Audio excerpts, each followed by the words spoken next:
Hello welcome back Aisha's കിച്ചണിലേക്ക് എല്ലാവർക്കും സ്വാഗതം.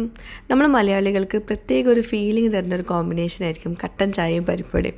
അത് നമ്മൾ ചായക്കടയിൽ പോയിട്ട് കഴിക്കുമ്പോഴാണ് ആ ഒരു കറക്റ്റ് ഫീലിംഗ് കിട്ടുക. അപ്പോൾ ചായക്കടയിൽ കിട്ടുന്ന അതേ രുചിയിലും അതേ ടെക്സ്ചറിലുള്ള പെർഫെക്റ്റ് ആയിട്ടുള്ള പരിപ്പുവട എങ്ങനെ നമുക്ക് വീട്ടിലുണ്ടാക്കാമെന്ന് കാണിക്കുന്ന വീഡിയോ ആണ് ഇന്ന് ഷെയർ ചെയ്യാൻ പോകുന്നത്. അതുപോലെ നമ്മുടെ ചാനൽ ഇതുവരെ സബ്സ്ക്രൈബ് ചെയ്യാത്തിട്ടുണ്ടെങ്കിൽ നിങ്ങൾക്ക് ചാനൽ ഇഷ്ടമാവുന്നുണ്ടെങ്കിൽ ഒന്ന് സബ്സ്ക്രൈബ് ചെയ്യണേ. അവിടെ കന്നൊരു സബ്സ്ക്രൈബ് ഒന്ന് പ്രസ് ചെയ്യുക. അതിൻ്റെ കൂടെ ചെറിയൊരു ബെല്ലൈക്കൺ ഉണ്ട്, അതുകൂടെ ഒന്ന് പ്രസ് ചെയ്യുക. അപ്പോൾ ഇതുപോലെ കാണാം, ഇതിൽ ഓൾ വേണം പ്രസ് ചെയ്യാൻ. അപ്പോൾ ശരി, നമുക്ക് റെസിപ്പിയിലോട്ട് പോകാം. അപ്പോൾ പരിപ്പുവട ഉണ്ടാക്കാൻ വേണ്ടി നമുക്ക് എടുക്കേണ്ട പരിപ്പ് കടലപ്പരിപ്പാട്ടോ. ഇതാണ് സംഭവം. പലർക്കും അതൊരു കൺഫ്യൂഷൻ വരുന്നുണ്ടാവും ഏത് പരിപ്പാണ് എടുക്കേണ്ടതെന്ന്. അപ്പോൾ ഞാനിപ്പോൾ ഇവിടെ 1/2 കിലോ കടലപ്പരിപ്പ് എടുത്തിട്ടുണ്ട്. അതൊരു ബൗളിലേക്ക് ഇട്ട് കൊടുക്കുക. അപ്പോൾ ഇതാണ് കേട്ടോ പരിപ്പ്. ഈ ഒരു പരിപ്പാണ് നമുക്ക് വേണ്ടത്. ഇനി ഇത് നന്നായിട്ട് കഴുകിയെടുത്ത ശേഷം നമുക്കിത് വെള്ളത്തിൽ കുറച്ച് നേരം കുതിർത്ത് വെക്കാനുണ്ട്. ഒരു 3-4 മണിക്കൂർ കുതിർത്ത് വെക്കണം. അതിന് ശേഷമാണ് നമ്മൾ ഈ പരിപ്പുവട ഉണ്ടാക്കാൻ പോകുന്നത് കേട്ടോ. അപ്പോൾ അത് നല്ലോണം കഴുകിയെടുത്ത ശേഷം നല്ല വെള്ളത്തിൽ ഇത് സോക്ക് ചെയ്ത് വെക്കുക കേട്ടോ. 3-4 മണിക്കൂർ കഴിഞ്ഞിട്ട് വേണം നമുക്കിത് തയ്യാറാക്കാൻ വേണ്ടിയിട്ട്. അപ്പോൾ 4 മണിക്കൂർ കഴിഞ്ഞപ്പോൾ നമ്മുടെ പരിപ്പ് ദാ ഈ ഒരു പരുവത്തിലായിട്ടുണ്ട്, നല്ലോണം സോക്കായിട്ട് വന്നിട്ടുണ്ട്. ഇനിയാണ് നമ്മളിത് വെച്ചിട്ടുള്ള നമ്മുടെ പരിപ്പുവട ഉണ്ടാക്കാൻ പോകുന്നത് കേട്ടോ. അപ്പോൾ ഇതിപ്പം വെള്ളത്തിൽ സോക്ക് ചെയ്ത് വെച്ചാണ്, അതിൻ്റെ വെള്ളമൊക്കെ വാർത്തെടുത്തിട്ട് വേണം നമുക്കതൊന്ന് റെഡിയാക്കി എടുക്കാൻ വേണ്ടി. അതുകൊണ്ട് ഇരിക്കട്ടെ. അപ്പോഴേക്ക് നമുക്ക് ഇതിലോട്ടുള്ള ചേരുവകളൊക്കെ ഒന്ന് റെഡിയാക്കി എടുക്കാം. അപ്പോൾ 1/2 കിലോ കടലപ്പരിപ്പിലോട്ട് ഞാനൊരു 30 ചെറിയ ഉള്ളി അടിച്ചിട്ടുണ്ട്. ഒരു 2-3 കൂടി കൂടുതലുണ്ട്, എന്നാലും 30 കറക്റ്റായിട്ട് പറയാം കേട്ടോ. അതുപോലെ ഒരു 6 പച്ചമുളക്, 6 വറ്റൽമുളക്, പിന്നെ 2 പിടിയോളം കറിവേപ്പില കുറച്ച് കൂടുതൽ എടുത്തിട്ടുണ്ട്. അപ്പോൾ ദാ ഇത്രയാണ് നമ്മൾ 1/2 കിലോ കടലപ്പരിപ്പിലോട്ട് എടുത്തിട്ടുള്ളത് കേട്ടോ.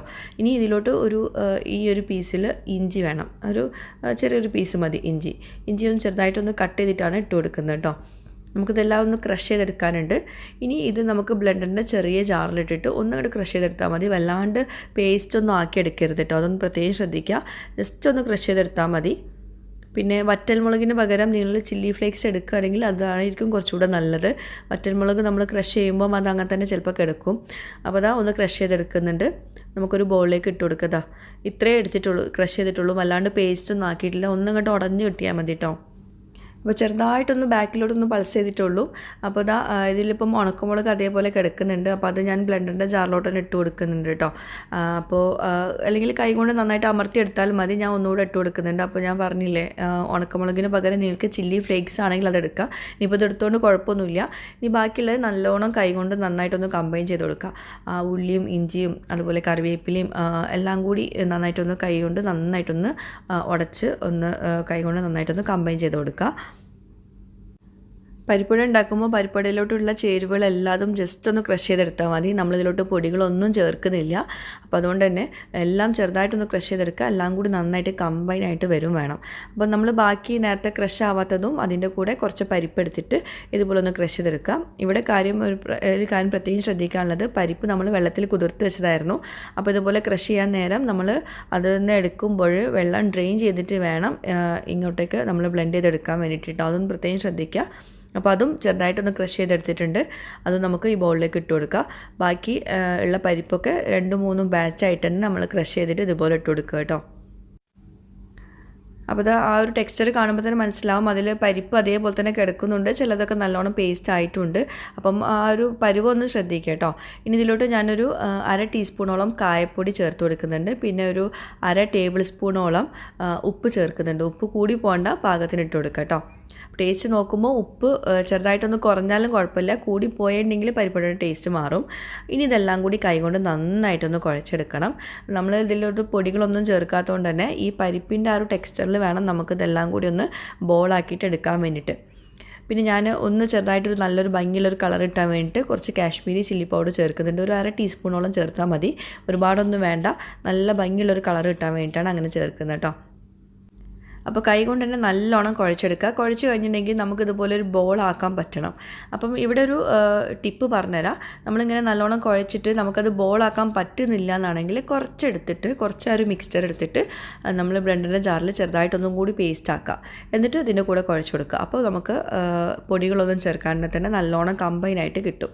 അപ്പോൾ ഇതാ ഈ ഒരു പരുവത്തിലാണ് നമ്മൾ ബോളാക്കേണ്ടത് കേട്ടോ. വല്ലാണ്ട് ചെറിയ ബോളല്ല, കുറച്ച് വലുപ്പത്തിൽ ബോൾ. എന്നിട്ട് കൈ കൊണ്ട് കൈൻ്റെ ഉള്ളനടിയിൽ വെച്ചിട്ട് നമ്മൾ നമ്മളിതുപോലെ ഒന്ന് പ്രസ് ചെയ്ത് കൊടുക്കുക. അപ്പോഴാണ് പരിപ്പുവടയുടെ ഷേപ്പ് വരിക.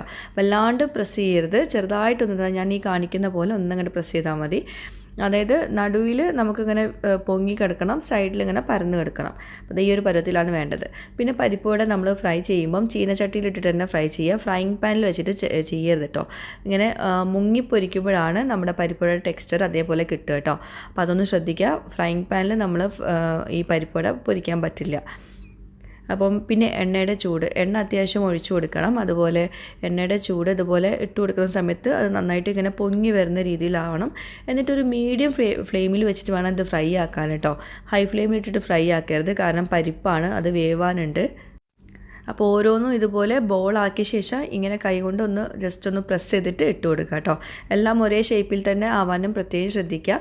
അപ്പം ആ ഒരു പ്രസ് ചെയ്യുന്നത് നിങ്ങൾക്ക് മനസ്സിലായിട്ടുണ്ടാവുമെന്ന് വിചാരിക്കുന്നു. അഥവാ നമ്മളിങ്ങനെ പ്രസ് ചെയ്യുമ്പം അതിങ്ങനെ വിണ്ട് വരുന്ന പോലെയാണ് അതിൻ്റെ ടെക്സ്ചർ വരുന്നതെങ്കിൽ അതിൻ്റെ മാവ് നമ്മൾ കുഴച്ചത് കറക്റ്റ് പരുവത്തിലായിട്ടില്ല എന്നാണ്. അപ്പോൾ ഞാൻ നേരത്തെ പറഞ്ഞ ടിപ്പ് നിങ്ങൾ ശ്രദ്ധിച്ചാൽ മതി. അപ്പോൾ കുറച്ച് മാവ് എടുത്തിട്ട് ആ ഒരു മിക്സ് എടുത്തിട്ട് ഒന്നുകൂടെ ഒന്ന് പേസ്റ്റ് ആക്കിയിട്ട് എല്ലാം കൂടി ഒന്ന് കമ്പൈൻ ചെയ്ത് കൊടുത്താൽ മതി കേട്ടോ. അപ്പോൾ ഇതിപ്പോൾ കറക്റ്റ് പരുവത്തിലാണ്. പിന്നെ നമ്മൾ ഇട്ട പാടെ തിരിച്ചിട്ട് കൊടുക്കാനൊന്നും പാടില്ല. ഇട്ട പാടെ ഒരു മീഡിയം ഫ്ലെയിമിൽ വെച്ച് കഴിഞ്ഞാൽ ഇതിങ്ങനെ നമുക്ക് കാണാൻ പറ്റും, ഇങ്ങനെ പൊങ്ങി വരുന്നത്, ആ നടുഭാഗം ഇങ്ങനെ ചെറുതായിട്ട് പൊങ്ങി വരുന്നത് കാണാൻ പറ്റും. എന്നിട്ട് ഒരു വശം ഏകദേശം റെഡിയായാൽ മാത്രമേ തിരിച്ചിട്ട് കൊടുക്കാൻ പാടുള്ളൂ കേട്ടോ. പെട്ടെന്ന് തിരിച്ചിട്ട് കൊടുക്കരുത്. അപ്പോൾ ഇതാ നമ്മുടെ ഫസ്റ്റ് ബാച്ച് ഇതാ റെഡിയായിട്ട് വരുന്നുണ്ട്. ആ കളറും ആ ടെക്സ്ചറൊക്കെ കണ്ടോ. നമ്മുടെ പരിപ്പുവട എന്ന് പറയുമ്പോൾ തന്നെ പുറമേ നല്ല ക്രിസ്പി ആയിരിക്കണം, അകത്ത് നല്ല സോഫ്റ്റ് ആയിരിക്കണം. അതാണ് ആ ഒരു പരിപ്പുവടയുടെ ടെക്സ്ചർ. അകത്തും ഭയങ്കര ക്രിസ്പായിട്ട് എന്താ പറയുക, വേറൊരു പരുവത്തിലാണെങ്കിൽ അത് കറക്റ്റ് ടേസ്റ്റ് ആവില്ല പരിപ്പുവട. അപ്പം ഇങ്ങനെയാണ് നമുക്ക് പരിപ്പുവട വേണ്ടത്. പുറമേ നല്ല ക്രിസ്പായിരിക്കണം, അകത്ത് നല്ല സോഫ്റ്റ് ആയിരിക്കണം. പിന്നെ ഇത് കുക്ക് ചെയ്യാൻ അത്യാവശ്യം സമയം എടുക്കും കേട്ടോ. പക്ഷേ അതിൻ്റെ കളറ് മാറാൻ വേണ്ടിയിട്ട് കാത്തു നിൽക്കും ചെയ്യരുത്. ഇതുപോലെ മുങ്ങി പൊരിക്കും വേണം, എന്നാലേ നമുക്ക് കറക്റ്റ് ടെക്സ്ചർ കിട്ടുള്ളൂ കേട്ടോ. അപ്പോൾ നമ്മുടെ ഒരു ബാച്ച് പരിപ്പുവട റെഡി ആയിട്ടുണ്ട്. രണ്ട് വശവും ഗോൾഡൻ കളർ ആവുന്നവരെ കുക്ക് ചെയ്തെടുക്കുക. അപ്പോൾ ഇതാ നമ്മുടെ പരിപ്പുവട റെഡി ആയിട്ടുണ്ട്. നമ്മൾ അതിൽ കുറച്ച് മുളക് പൊടി ചേർത്തുകൊണ്ട് തന്നെ നല്ല ഭംഗിയുള്ള കളറിലാണ് വന്നിട്ടുള്ളത് കേട്ടോ. അപ്പോൾ ഇതാ നമ്മുടെ പരിപ്പുവട കണ്ട പുറമേ നല്ല ക്രിസ്പാണ്, അകത്ത് നല്ല സോഫ്റ്റാണ്. ഞാനത് പൊട്ടിച്ച് കാണിച്ചു തരാം. അപ്പോൾ നമുക്ക് അടുത്ത ബാച്ച് ഇതുപോലെ ഇട്ട് കൊടുക്കുക. എണ്ണയുടെ ചൂട് പ്രത്യേകം ശ്രദ്ധിക്കണം. മീഡിയം ഫ്ലെയിമിൽ വെച്ചിട്ട് വേണം ഇത് ഫ്രൈ ആക്കി എടുക്കാൻ വേണ്ടിയിട്ട്. ഹൈ ഫ്ലെയിമിൽ വെക്കരുത്, ലോ ഫ്ലെയിമിലും വെക്കരുത് കേട്ടോ. അപ്പോൾ ഇതാ നമ്മൾ പരിപ്പുവടയൊക്കെ റെഡിയാക്കി എടുത്തിട്ടുണ്ട്. ഇത് ഞാൻ നാട്ടിൽ നിന്ന് ഉണ്ടാക്കിയുള്ള റെസിപ്പിയാണ്. ഞാനതൊരു വ്ളോഗിൽ ഷെയർ ചെയ്തിട്ടുണ്ടായിരുന്നു. ആ വ്ളോഗിൽ ഞാൻ പറഞ്ഞിട്ടുണ്ടായിരുന്നു എൻ്റെ ഹസ്ബൻഡിൻ്റെ രണ്ടാമത്തെ ബ്രദറിൻ്റെ വൈഫ് ഉണ്ടാക്കിയ പരിപ്പുവടയായിരുന്നു.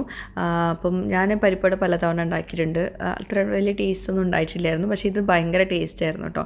അപ്പോൾ ഇത് അവരുണ്ടാക്കി തന്ന റെസിപ്പിയാണ് കേട്ടോ. അപ്പോൾ അന്നത്തെ വ്ളോഗിൽ ഞാൻ ഷെയർ ചെയ്തിട്ടുണ്ടായിരുന്നു. ഇങ്ങനെ ഇരിക്കണം പരിപ്പുവട, പുറമേ നല്ല ക്രിസ്പും അകത്ത് നല്ല സോഫ്റ്റായിട്ടും വേണം. നല്ല ടേസ്റ്റാണ്, പെർഫെക്റ്റ് റെസിപ്പിയാണ്. എല്ലാവരും മസ്റ്റായിട്ടും ട്രൈ ചെയ്ത് നോക്കുക. പരിപ്പുവട ഇഷ്ടപ്പെടാത്തവരായിട്ട് ആരുണ്ടാവും അല്ലേ? അപ്പം ഇഷ്ടപ്പെടുന്നവരൊക്കെ ഇതുപോലെ ഒന്ന് ട്രൈ ചെയ്യുക. എന്നിട്ട് എനിക്ക് ഫീഡ്ബാക്സും എഴുതി അറിയിക്കണം. അതുപോലെ ഈ ഒരു റെസിപ്പി നിങ്ങൾക്ക് ഇഷ്ടമായിട്ടുണ്ടെങ്കിൽ ഒന്ന് ലൈക്ക് ചെയ്യണേ. അപ്പോൾ പുതിയൊരു വീഡിയോയുമായിട്ടോ റെസിപ്പിയുമായിട്ടൊക്കെ വരുന്നവരേക്കും ബൈ. Thank you.